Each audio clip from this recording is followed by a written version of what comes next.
Shalom everyone, it's Parashat Vyatzah, and we are talking about Yaakov departing from the land of Israel as a result of basically two things. The fear from his brother Esav that he's about to kill him, but also from the commandment that he got from his parents, from Yitzchak and Rivka, that he needs to get married and he needs to build a family and to create a family. So we know the story. He goes to Lavan and he gets married with Rachel and Leah, and really with Leah and Rachel, and then with the two maidservants, and he's building a family. But today I would like to talk about a phenomena that I think all our forefathers experienced, and each one of them in a way responded a little bit differently, but there is a common thread that all of them experience in a way the same thing. And this thing is simply anti-Semitism. And what do I mean by that? There's something very interesting. As we know, Yaakov comes to Lavan with nothing. Unlike Eliezer, the servant of Abraham, that came as a commandment from Abraham to find a wife for Yitzchak, he came with gold, with silver, with jewelry, with gifts. He came as a wealthy person, representing a very wealthy person. Yitzchak got married with Rivka, and then they sent Yaakov, but Yaakov came with nothing. And Lavan says, you know what? You are a relative of mine. It's just not nice that you will work for free, so I will give you some income.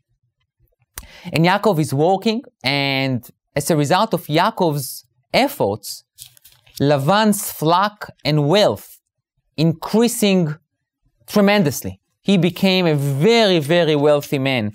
And he became so wealthy and it became so apparent to Lavan that it's because of Yaakov, that he himself says to Yaakov, Vayomer elav Lavan, but Lavan said to him, Im da matzati chen beinecha, if I have found favor in your eyes, I have learned by divination that Hashem has blessed me on account of you. There is a recognition. Lavan recognizes, well aware, that till now he tried to do everything that he can to be wealthy, and he was not successful. And here his relative Yaakov comes into town, and after a few years, Lavan becomes a very, very wealthy person. So Lavan recognized it. And Yaakov, upon hearing this recognition, this revelation, here there is someone who acknowledged my success. He says to him, you know what? Let's do something that I also want to be wealthy, says Yaakov. So you know what? I'm going to give you the option to go and to see the flock and take whatever you want. And I will just take the most shlemazels goats, the most shlemazels lambs, and I will deal with them, and you take whatever you want. And Lavan does it. So Lavan now is a very wealthy person and leaves Yaakov with some, whatever leftovers from whatever he didn't want to. And as we know, Yaakov takes all those goats and lambs and he has a little dream and he's making a little thing. And then what's happened? He sees that what? The Torah says, Vayifrotz ha'ish me'od, the man became exceedingly prosperous and he attained flocks and maidservants and servants, camels and donkeys.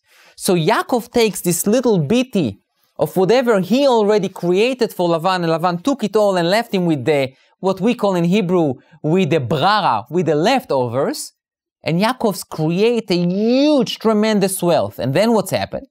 You would expect Lavan says, you know what, great for him, great for me. I'm a wealthy person, I got all this money from this Jew, from this Yaakov, and he created for himself, great. Two options. I'm going to go my way, he's going to go his way, or I'm going to come to Yaakov and say, look, let's create a partnership. I'm wealthy, you are wealthy. If we will join forces, there is no limit to the wealth and to the prosperity that we can create. Instead, what's happened? The Torah says, Vayishma Yaakov et divrei bnei Lavan le'emor.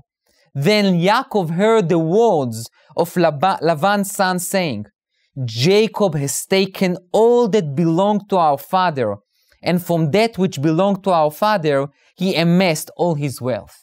Unbelievable.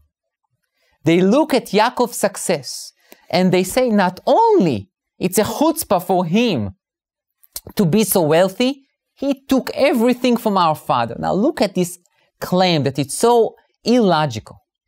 Not only that Yaakov is the cause and the reason for Lavan's wealth, he offered Lavan to take everything he wanted, and he did. he remained with the leftovers and created wealth, and that itself, it's not good for them. That's A. B.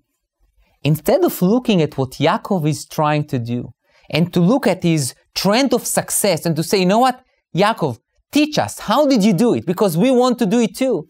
They are jealous. There is feelings of animosity and hatred and anti-Semitism, just simple as it is. Yaakov experienced it, Avram experienced it, Avimelech told Abraham, you are too wealthy for us. Avimelech told it to Yitzchak, Lech me'imanu ki atzamta mimenu meod, go away from us. You are too successful for us. And in a way, that's the story of the Jewish people. We were blamed that we don't do anything.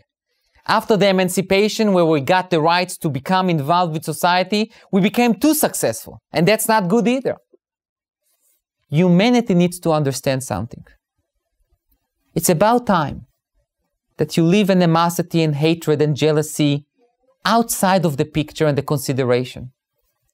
Look at what we created. Look at what we created in the state of Israel, surrounded by hostile environment. And to see that we are willing to share the wealth. We are not only for ourselves. We would love to share the wealth with many, many others. As we know, if you have a cell phone, if you have an iPhone, every smartphone has an Israeli technology. If you want to advance yourself medically, you need Israeli technology. We are willing and we are happy to share. Just stop jealousy. Stop animosity. Focus on good for all of us, for all humanity. And we will see how successful we can all become if we will all join forces together and not be jealous or envy in our success. But join the Jews, join us and see how prosperous can all be together. Thank you.